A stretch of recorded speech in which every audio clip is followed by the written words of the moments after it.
I've only been to Sharm el-Sheikh in 1995, which was beautiful. The water was cold. I was there in December and the water was colder than I wanted, but it was absolutely beautiful. Incredible coral, incredible fish, wonderful diving. And otherwise I only know this place, which is Sattaiah, and in the center of Egypt, center south of Egypt, which is absolutely beautiful. The corals are not bleached. They're fantastic. The life is stunning. There's Picasso triggerfish, you have emperor angelfish, you have the Oceanic Whitetip, which is becoming very, very rare all over the world. It used to be one of the most common animals in the world and is now really endangered. And it's just absolutely stunning, and the most amazing thing we have here is the spinner dolphins, which are habituated to people, which are absolutely incredible and fun and interactive and beautiful. They're about 5 feet long, 4 feet long. They have some stripes on them. There are about 150 of them in the bay during the winter and about 250 in the summer. They're incredible. They sleep in the bay. The bay is protected, and they hunt squid at night, and they come to the bay to rest in the daytime, and people can come and visit them. They let you close to them. Sometimes they play around with you. They interact with each other. There are mums and calves, which are fantastic, which play with each other. And usually in the big groups it's less interesting, because usually they're all doing the same thing and they're all sort of mirroring each other and swimming and not doing much else. But sometimes there's sort of breakaway groups of 5, 6, sometimes a few more animals that do more playing or mating and are more interactive with people, which is really fun. So I try and stay away from the big group, and I try to go to small sort of breakaway groups and photograph the playfulness, the mating and the interaction. If you're lucky, you'll have a dolphin stay with you for a minute or two, and even if you don't, just being with 50, 60, 100 dolphins is one of the most amazing things in the world. Really, truly incredible.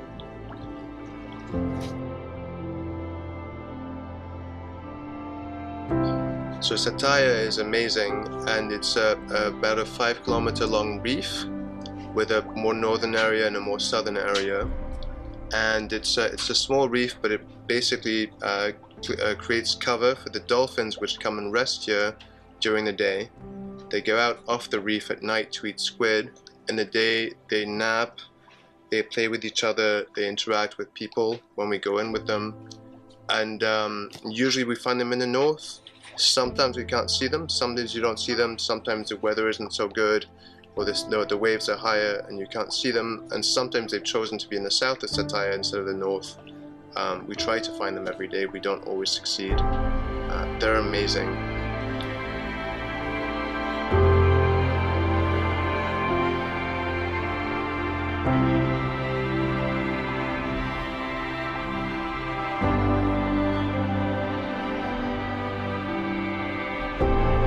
So just like for humpback whales in Tonga, my very favorite thing with swimming with dolphins and watching dolphins is the calves and the mothers, and the interaction between the two, the bond which is so strong, and the calves which are so sweet, and the mothers so protective and caring.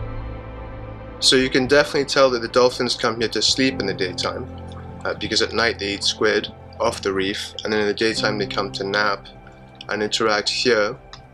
And when they're sleeping, they don't interact with people very much. They just move all together as a group, as a pod. Sometimes there are some split away groups, but when they're sleeping, they really just want to sleep and travel. And you can't interact much with them. And you can actually tell they're sleeping because their eyes are either closed or half closed. But then when they wake up, they're much more fun to watch and swim with. And they sometimes interact with you, and they interact with each other, and they play fight. And the mothers nurse the calves, which are the most adorable things you've ever seen. Just like whales, the calves and the mothers have the most incredible interactions. That's my favorite thing to see.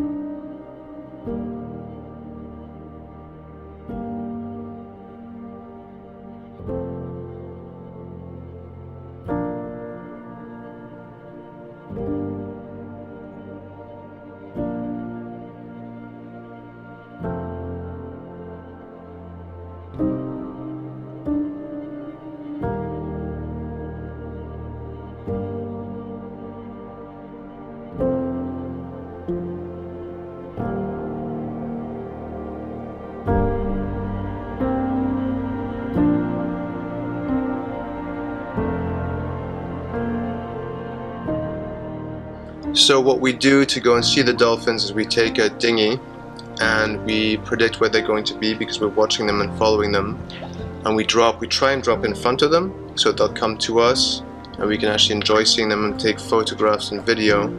Sometimes we drop to the side, and that's more difficult because they're swimming much faster than us, and obviously you can't catch up with a dolphin. That's what makes it a dolphin and us people. And we usually do repeated jumps because sometimes they're very short when the dolphins swim away, or they don't want to play with us, or they're sleeping. The interactions are the swims are very short.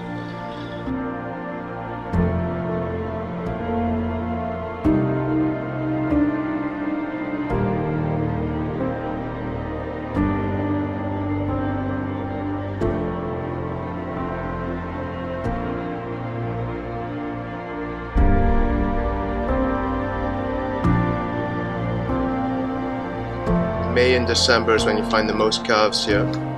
I usually come in November and December, which is still fantastic weather.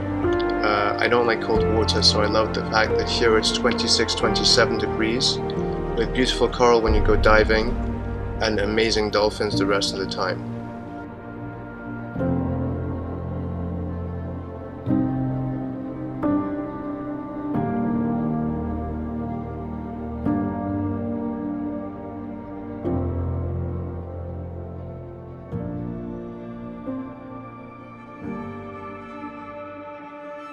So another amazing animal we can find here is the dugong, a sea cow, which is 3 meters long, can weigh 400 kilos, and it spent its whole entire life either sleeping or eating, just sitting on the bottom of the ocean eating seagrass all day long.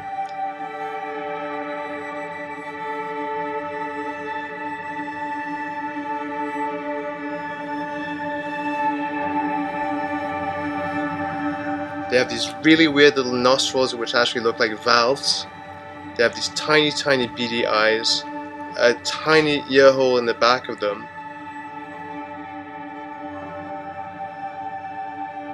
On the second day of the dugong, we looked and we couldn't find it for about an hour and a half. And then our wonderful guide Seymour found it, and we went diving with it. And unlike the day before where there were 15 snorkelers and 4 other divers, it's very hard to photograph the dugong. We had the dugong to ourselves. We had 2 very old turtles come in at some point during the dive. The next dive we had 2 bottlenose dolphins, a mother and a calf, come in. But most of the time we were just watching the dugong eat and eat and eat and eat seagrass with its remoras hanging off it, coming up to breathe, going down to eat, and basically looking like half dolphin, half elephant. 3 meters long, 300 kilos, an eating machine. Just the most amazing thing to see, and you can't see them everywhere in the world. They're not manatees, which were in Florida. Dugongs are mainly in salt water, and they're slightly different. Their tail is different, their eyes are different. They have the same sort of lifestyle as manatees, but they look somewhat different. And the guy here that you have is just absolutely fascinating to dive with and be with and photograph.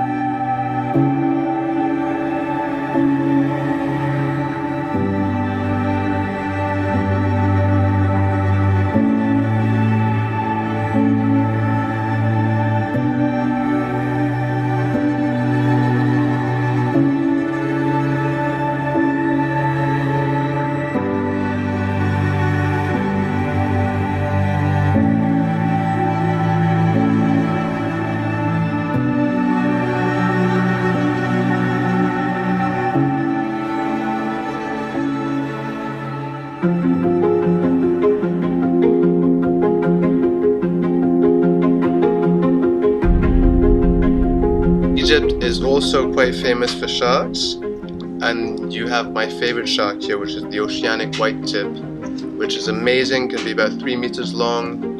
They have very long pectoral fins, white tips on their fins and their dorsal fin, which is actually very different to the white tip reef sharks and other white tip or black tip sharks, because it's not a clear line that divides the tip from the rest of the fin. It's a sort of dégradé, it blends, the 2 colors blend together, and so you have this sort of dip in the white tip from the rest of the fin. They're interactive, they're beautiful, they're now extremely rare, unfortunately. They're down 90% of their numbers from the 70s in much of their range, and in parts of their range they're down to 3 or 7% of what they were. They're absolutely stunning to see, extremely elegant, beautiful, amazingly engineered, and they're my favorite sharks. The Oceanic Whitetips are mainly in Brothers Island and also Elphinstone Reef. I've been to see them in Elphinstone. We had about 5 around us 2 years ago. They're very interactive with the divers, they're extremely curious. At one point we had a group of 7 or 8 divers and the shark was literally inside the group circling people, looking at them for 2 or 3 minutes. I have not been to Brothers, but I hear there's also a lot of Oceanic Whitetips at Brothers.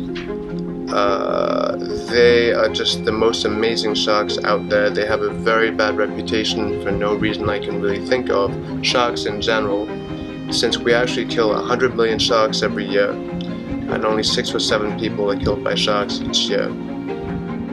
To me, the Oceanic Whitetips are just by far the most elegant and beautiful engineered sharks out there, having also seen silky sharks and black tips and tiger sharks and the rest. The thing for all dolphins and whales, but also sharks, is that so many animals are endangered now.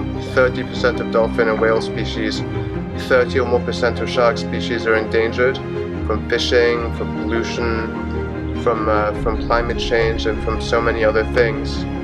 And so I think for this place, one of the most important things would be to establish more rules and enforce more rules on some occasions to make sure that the dolphins are more protected, or at least stay protected for the future. Because right now they seem pretty much fine. They're habituated to people. They all seem quite healthy. There's no scarring. You don't see any fins missing or anything like that.